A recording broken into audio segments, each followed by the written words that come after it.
बात करने वाले हैं BSc second year paper number 3 unit number 2। हमने इससे पहले बात किया हुआ है यूनिट नंबर 1 के कंप्लीट डिस्कशन या कंप्लीट सिलेबस के बारे में। और यूनिट नंबर 1 बेसिकली प्रथम नियम ऊष्मागतिकी के आसपास घूमता है ना, प्रथम नियम से आगे, प्रथम नियम से पीछे, इन सब के बारे में। यूनिट नंबर 2 जो शुरू करने वाले हैं वो भी थर्मोडायनामिक्स का ही हिस्सा है, ऊष्मागतिकी का ही हिस्सा है। वो सेकेंड लॉ के आसपास या इर्द गिर्द घूमेगा, सेकेंड से थर्ड लॉ तक जाएंगे। तो देखिए शुरू करते हैं यूनिट नंबर 2 को। ध्यान से पहला टॉपिक ले रहा हूँ, second law of thermodynamics. Second law of thermodynamics, second law of thermodynamics, ये हमारा आज का हेडिंग है जिसको हम लोग शुरू कर रहे हैं। हिंदी में बोल सकते हैं ऊष्मागतिकी का द्वितीय नियम। ऊष्मागतिकी का द्वितीय नियम देखेंगे क्या बोलता है। इससे पहले हम लोग को समझना पड़ेगा कि ऊष्मागतिकी के द्वितीय नियम की जरूरत कहाँ से महसूस हुई। तो प्रथम नियम से समझना पड़ेगा। प्रथम नियम में बोला था कि ऊष्मा न तो उत्पन्न किया जा सकता है ना ही नष्ट किया जा सकता है, केवल एक रूप से दूसरे रूप में कन्वर्ट किया जा सकता है, परिवर्तित किया जा सकता है। Energy can neither be created nor be destroyed, it can be only transformed from one form to another. ये इसका स्टेटमेंट था। लेकिन ठीक है, उसने बोला सिस्टम से सराउंडिंग जा सकता है, सराउंडिंग से सिस्टम जा सकता है, लेकिन कब सिस्टम से सराउंडिंग ही होगा या सराउंडिंग से सिस्टम ही होगा, ये क्लियर डिस्कशन नहीं था। तो पहला कमी क्या था उसका, प्रथम नियम की कमियों में पहला कमी था कि यह ऊष्मा के प्रवाह की दिशा निर्धारित नहीं करता है ना। It does not tell about the direction of the heat flow. प्रथम नियम गलत नहीं है ना, ये प्रवाह की दिशा को बताने में असमर्थ है। ये हो गया पहला चीज। दूसरा कि हम जब किसी काम को संपन्न कराते हैं तो उसके लिए उसको ऊष्मा देना पड़ता है सिस्टम को, और सिस्टम काम करता है। तो सिस्टम को जितना ऊष्मा दिया गया उसमें से कितना हिस्सा काम में कन्वर्ट हुआ, कितना बचा, या पूरा हिस्सा काम में कन्वर्ट होगा या नहीं होगा, इनके बारे में क्लियर डिस्कशन नहीं है। तो ये दो मुख्य कमी है जिसको दूर करने के लिए अब द्वितीय नियम की बारी आई। द्वितीय नियम के स्टेटमेंट को बारी बारी से समझाता हूँ। याद रखिएगा, द्वितीय नियम को समझाने के लिए बहुत सारे साइंटिस्टों ने अपने अपने एक्सपेरिमेंट के बेस पर नया नया स्टेटमेंट दिया द्वितीय नियम, और इसी को द्वितीय नियम कहा। जैसे केल्विन आए, कार्नो, केल्विन, प्लांक, है ना, ये सारे साइंटिस्ट जो काफ़ी नामी साइंटिस्ट थे उस एज में, तो वो अपने एक्सपेरिमेंट के बेस पर कुछ स्टेटमेंट दिए। उन सब के स्टेटमेंट के सार को मैं लिखाने वाला हूँ। मैं अगर सबके स्टेटमेंट जाऊँगा तो फिर एक तो टर्मोलॉजी कॉम्प्लिकेटेड लगेगा, और दूसरा नियम के सारे पॉइंट को निकालने के लिए मुझे 5 से 7 स्टेटमेंट बनाने पड़ेंगे। तो मैं क्या किया हूँ, सबके स्टेटमेंट को मिला दिया हूँ, और लगभग सिमिलर स्टेटमेंट के जैसा मैं अपने वर्ड में इसको लिख रहा हूँ। ठीक है, मैं किसी पर्टिकुलर साइंटिस्ट का नाम नहीं ले रहा हूँ, सीधा स्टेटमेंट लिख रहा हूँ। सेकेंड लॉ ऑफ थर्मोडायनामिक्स का पहला स्टेटमेंट देखिए, मैं अपने हिसाब से लिख रहा हूँ, उसको थोड़ा बहुत मॉडिफाई करके, ताकि उनके जो 8 या 10 स्टेटमेंट हैं उनको मैं 3 स्टेटमेंट में खत्म कर दूँ। मैं 3 तरीके से बोलूँगा, सबका एक मीनिंग एक होगा, थीम एक होगा। देखिए पहला नियम इसने बोला, तो क्या बोला कि ऊष्मा का प्रवाह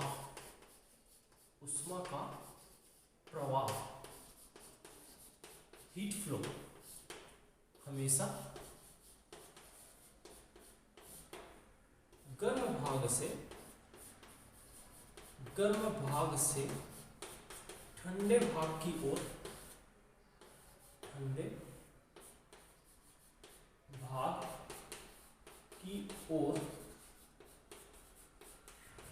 स्वतः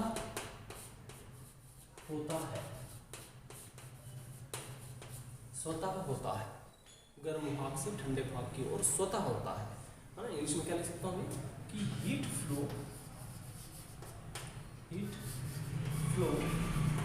take place from hot region to cold region spontaneously।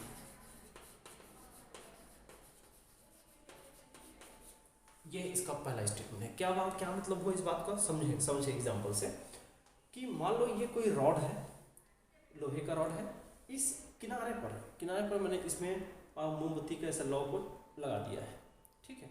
अब यहाँ से धीरे धीरे देखना कि पहले ये हिस्सा ठंडा रहेगा, फिर ये हिस्सा गर्म हो जाएगा, और ये गर्म हिस्से से बाद में धीरे धीरे ऊष्मा का फ्लो हो जाएगा, और ये वाला हिस्सा थोड़ी देर बाद, है ना, कुछ देर समय लगेगा, लेकिन थोड़ी देर बाद ये भी धीरे धीरे गर्म होना शुरू हो जाएगा। क्यों? ऊष्मा का प्रवाह यहाँ से यहाँ की ओर हुआ, कहने का मतलब गर्म हिस्से से ठंडे हिस्से की ओर हुआ। ठंडे से गर्म नहीं हो रहा है, गर्म से ठंडे की ओर है, मतलब दोनों में से एक प्रॉपर एक डायरेक्शन बता रहा है, ठीक है। तो ये एक दिशा की जो कमी थी प्रथम नियम में, उसको पूरा कर दिया, ये एक कथन हुआ। और हमेशा गर्म से ठंडे की ओर ऑटोमेटिक होता है, स्पॉन्टेनियस होता है, लेकिन ठंडे से गर्म की ओर होना ये ऑटोमेटिक नहीं है। ऐसा नहीं कि नहीं हो सकता है, बट उसमें बाह्य बल लगाना पड़ेगा। आप याद, आपके लिए एग्जाम्पल अच्छा दे रहा हूँ, रेफ्रिजरेटर जो है वो ठंडे से गर्म की ओर ऊष्मा को उल्टा भेजता है, जिसके लिए हमको करंट देना पड़ता है, बिजली से उसको कनेक्ट करना पड़ता है, इलेक्ट्रिसिटी से कनेक्ट करना पड़ता है, तब वो उल्टा काम कर पाता है। इसलिए मैंने यहाँ पर यूज़ किया है कि हमेशा गर्म से ठंडे की ओर होता है, स्वतः प्रक्रम के लिए गर्म से ठंडे की ओर होगा, ऑटोमेटिक होने वाले प्रक्रम में, ठीक है। लेकिन जो हम नॉन स्पॉन्टेनियस के लिए उल्टा करा सकते हैं, लेकिन उसके लिए बाह्य बल की जरूरत पड़ेगी। हम भी ऑटोमेटिक प्रोसेस की बात कर रहे हैं। एक स्टेटमेंट ये हुआ, हाँ देखिए, स्टेटमेंट नंबर फर्स्ट हुआ, स्टेटमेंट नंबर सेकंड आता है, ठीक है। स्टेटमेंट नंबर कथन पहला, कथन दूसरा। ऐसा दूसरा नियम को समझिए, कार्नो ने इसको कंक्लूजन निकाला अपने एक्सपेरिमेंट के बेस पर। क्या बोला गया, जब हम ऊष्मा देते हैं तो वर्क होता है। क्या भाई, समझिए दोबारा कि हम जब ऊष्मा देते हैं तो वर्क होता है, ऊष्मा के देने से काम होता है। अब ये सोचना है कि हम जब ऊष्मा देते हैं तो क्या वो हमारे द्वारा दी हुई ऊष्मा तंत्र द्वारा पूरी तरह काम में बदल पाता है क्या? तो नहीं। हम जो ऊष्मा देते हैं वो पूर्ण रूप से 100% काम में नहीं बदलता, कुछ भाग का हानि हो जाता है ना, जिसको हम लोग बोल सकते हैं कि ऊष्मा का हानि होना।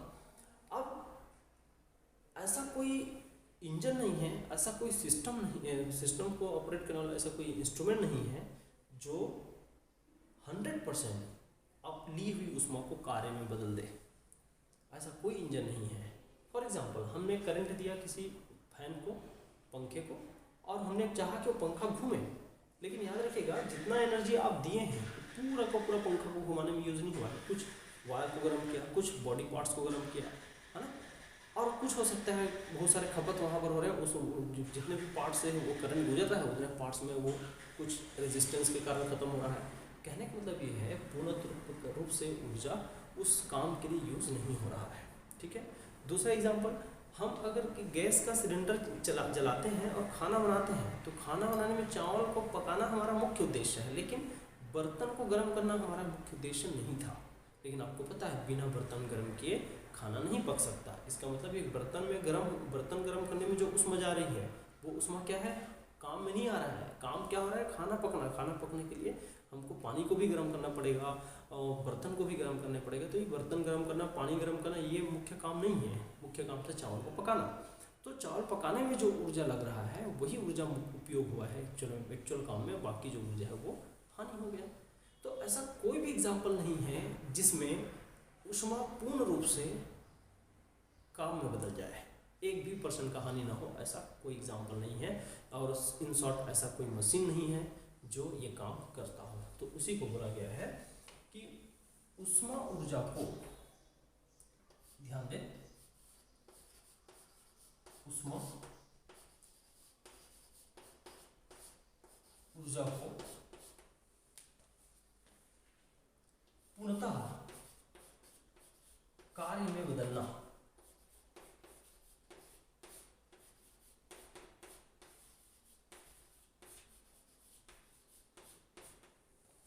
असंभव है।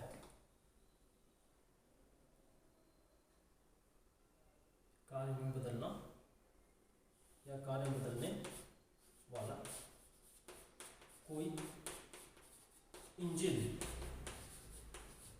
नहीं है।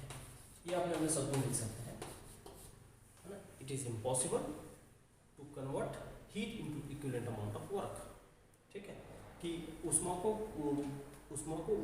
ऊर्जा को पूर्णतः कार्य में बदलने वाला कोई इंजन संभव नहीं है ना। No engine is possible to no engine is possible which convert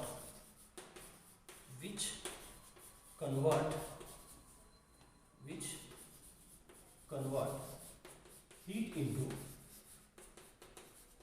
into equivalent amount of work equivalent amount of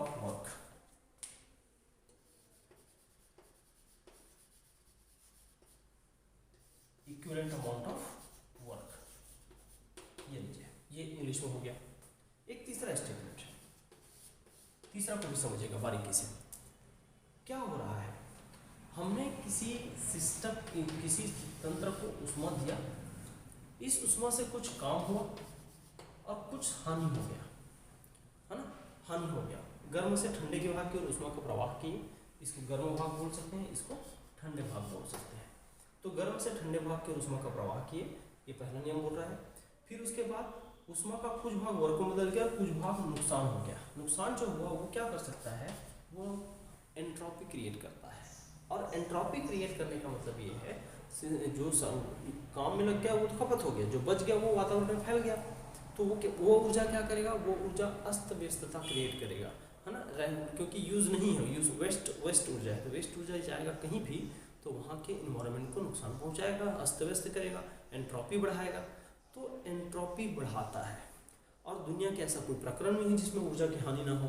इसका मतलब सारे प्राकृतिक प्रक्रम में, सारे नेचुरल प्रोसेस में जो हो रहे हैं वो सब ऊर्जा का हानि कर रहे हैं और उस सबसे एंट्रोपी बढ़ रहा है। इसीलिए फाइनली बोल दिया जाता है कि इस ब्रह्मांड में होने वाली समस्त घटनाएं प्राकृतिक है और वो प्राकृतिक घटनाएं एंट्रोपी को बढ़ा रहा है। और इन शॉर्ट बोलूँ तो ब्रह्मांड की एंट्रोपी लगातार बढ़ रही है। The entropy of universe is continuously increasing. इसको मैं तीसरा स्टेटमेंट बना देता हूँ। कैसे भाई, देखेंगे कि ब्रह्मांड की एंट्रोपी लगातार बढ़ रही है, ये भी इसी का रिजल्ट है, बढ़ रही है। Entropy of the universe is continuously increasing. यहाँ लिख देता हूँ, entropy of universe is continuously increasing.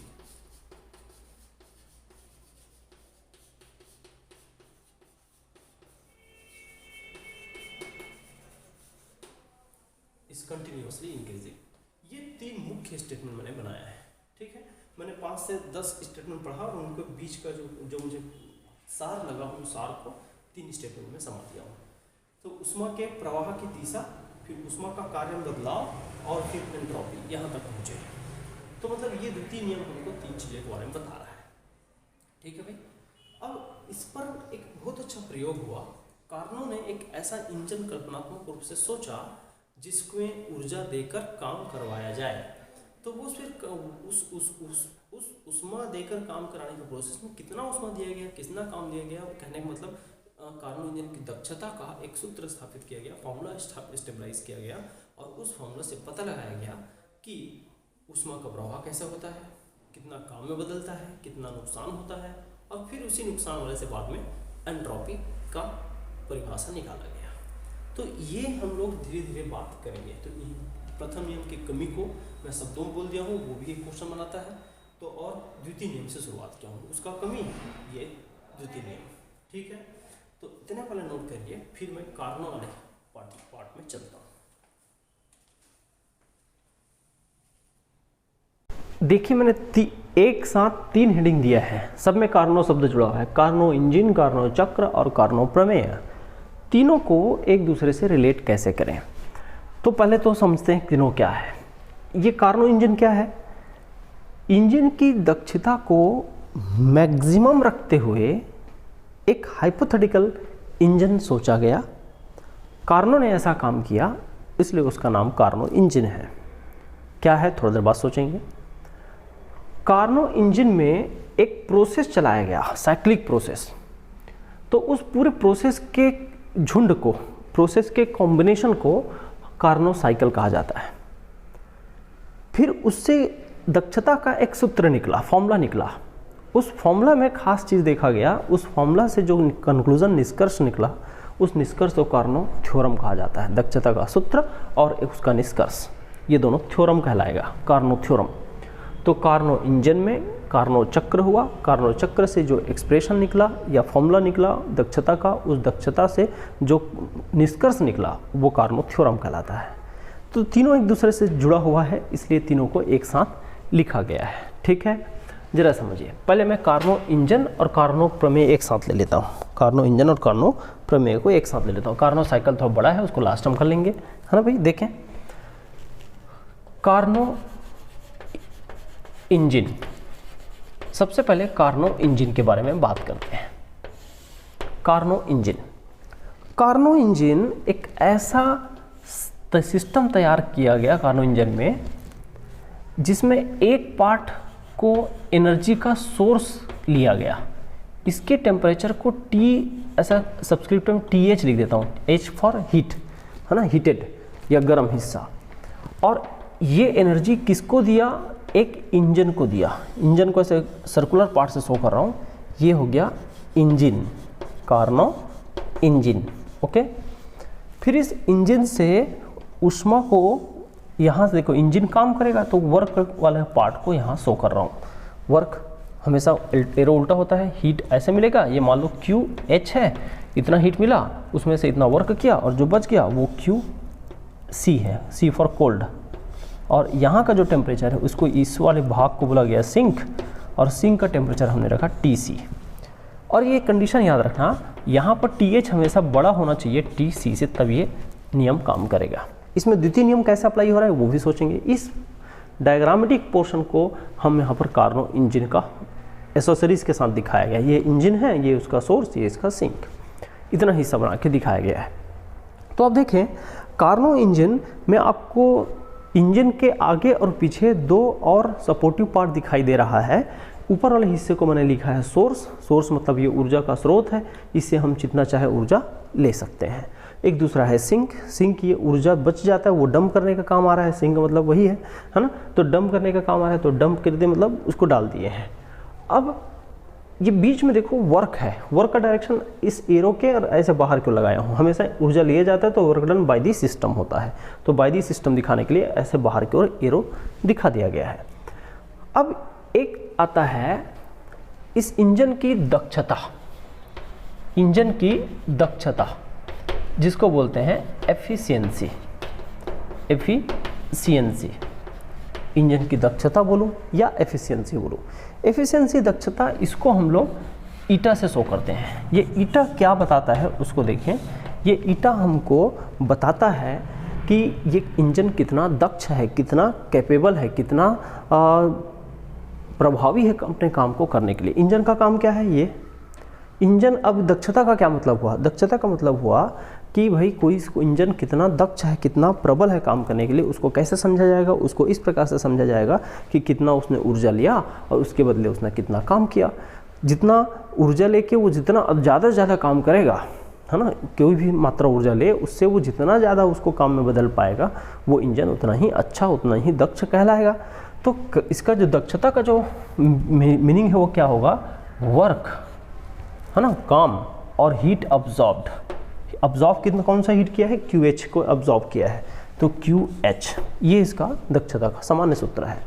अब मुझे एक दिखाई दे रहा है इस फॉर्मूला से, क्या कि ये जो QH है ना, वही वर्क में बदला और जो बच गया वो नीचे सिंक में चला गया, QC हो गया। तो कहने का मतलब वर्क का एक और हीट के सेंस में फॉर्मूला निकल गया, QH माइनस QC। तो इसी फॉर्मूला को वहाँ रख दूँ तो क्या हो जाएगा भाई? यहाँ से QH माइनस QC और डिवाइडेड बाय QH, तो ओवरऑल हो गया। यहाँ से देखिएगा efficiency equals to QH minus QC upon QH। ये इफिशिएंसी का एक फॉर्मूला आ गया, ठीक है। अब आप इसको अगर सॉल्व करना चाहो तो ऐसा भी कर सकते हैं। इफिशिएंसी इक्वल्स टू, देखो QH और QH आपस में कट के 1 हो जाएगा और ये QC अपॉन QH हो जाएगा, मतलब 1 माइनस QC अपॉन QH। इस तरीके से भी इस इफिशिएंसी के फॉर्मूला को हम शो कर सकते हैं। ठीक है,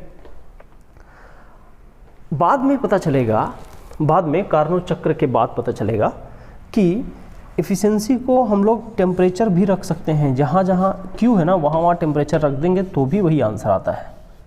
ये TH TC अपॉन TH या 1 माइनस TC अपॉन TH, इस तरह से। ये भी क्या है, ये भी एफिशिएंसी का ही एक फॉर्मूला है, टेम्परेचर के फेस में बोलो या इसमें बोलो। ठीक है भाई, अब इंजन और दक्षता दोनों एक दूसरे से रिलेटेड है। अब कारणों का पहले थ्योरम को तो खत्म कर देता हूँ, फिर साइकिल लास्ट में चलाता हूँ। थ्योरम क्या बोलता है? कार्नो थ्योरम एक लाइन का है, लेकिन हमेशा ये एक दोनों एक दूसरे से जुड़े होता है ना। कार्नो इंजन बोले और कार्नो थ्योरम बोले तो भी कोई भी इसको पूछेगा तो भी ये बताना है पूरा, इसको पूछेगा तो भी ये बताना है पूरा, है ना। तो कार्नो थ्योरम क्या है उसको देखो। थ्योरम इसका निष्कर्ष है ना, प्रमेय क्या बोलता है। आप देखना, जब हम इफिशिएंसी का फॉर्मूला निकाले हैं तो कहीं भी इसमें पदार्थ की मात्रा, पदार्थ की प्रवृत्ति, है ना, ठोस द्रव गैस, ऐसा कहीं पर कुछ बात नहीं हुई है। और पदार्थ की प्रकृति मतलब पहला एक ईंधन की जगह दूसरा ईंधन, ऐसा भी कोई बात नहीं हुई है। यहाँ पर मात्रा से भी कोई संबंध नहीं है, केवल और केवल सोर्स और सिंक के उष्मा से संबंध है या सोर्स और सिंक के तापमान से संबंधित है। तो हम बोल सकते हैं थ्योरम में कि कार्नो इंजन की दक्षता, है ना, क्या लिख सकते हैं, कार्नो इंजन की जो दक्षता है, कार्नो इंजन की दक्षता है पदार्थ की मात्रा या प्रकृति पर निर्भर नहीं करता। पदार्थ की मात्रा या पदार्थ की प्रकृति पर निर्भर नहीं करता। क्या बोल रहा हूँ भाई, कार्नोट इंजन की दक्षता पदार्थ की मात्रा या प्रकृति पर निर्भर नहीं करता। पदार्थ की मात्रा या पदार्थ की प्रकृति पर निर्भर नहीं करता। यही जो स्टेटमेंट है वो क्या है, कार्नो इंजन की दक्षता के लिए कार्नो थ्योरम का काम करेगा। और एक बात और बाद में देखना कि ईटा जो है कभी भी नेवर इक्वल्स टू 1, कभी भी 1 नहीं होता। कहने का मतलब नॉट इक्वल्स टू 100%। परसेंटेज बोलूँगा तो 100% और वैल्यू बोलूँगा तो 1, ये कभी भी नहीं होता, है ना। कभी भी 1 के बराबर नहीं आता। मतलब कोई भी इंजन, इवन कार्नो इंजन 100% दक्ष नहीं है। ये भी बात यहाँ पर जोड़ देंगे। ठीक है भाई, क्योंकि अगर ये 0 हो जाए, TC 0 हो जाए, ऐसा द्वितीय नियम नहीं बात करता। तो इसलिए बोल रहा हूँ कि कभी भी ये पूरा काम में बदल नहीं सकता। तो कभी भी ये दक्षता 100% या वैल्यू 1 नहीं हो सकता। ये वैल्यू 1 आएगा तो कहने का मतलब 100% होता है ना, क्योंकि ये फ्रैक्शन में है, परसेंटेज में वैल्यू नहीं आता है। यहाँ पर 1 आता है मतलब 100% के बराबर होता है प्रतिशत में। 1 ईटा की वैल्यू 1 को हम प्रतिशत में कितना बोल सकते हैं, 100, क्योंकि गुणा 100 कर देंगे तो 100% हो जाएगा। तो अब यहाँ से देखो इसमें द्वितीय नियम कहाँ शामिल है। द्वितीय नियम शामिल है कि ऊष्मा का प्रवाह हाई से लो की ओर हो रहा है। ऊष्मा काम में बदलेगा और कुछ भाग का नुकसान होगा, वो कुछ भाग बाहर निकलेगा, पूर्णतः नहीं बदलेगा, ये भी हो रहा है ना। अब इसका फ्यूचर क्या है वो देखेंगे तो बाद में एंट्रोपी आ जाएगा इसी में। तो पहले कार्नो इंजन और कार्नो प्रमेय दोनों हो गया है। ठीक है भाई, ये दोनों हमेशा जुड़ा रहेगा। कार्नो इंजन पूछेगा तो भी दोनों बताना है, कार्नो थ्योरम पूछेगा तो भी दोनों बताना है। कम मार्क्स में हो तो, बहुत ज़्यादा मार्क्स में है तो तीनों बताएंगे। और कार्नो चक्र क्या है अब मैं उसके बारे में बात करता हूँ। तो पहले आप इतना नोट करें,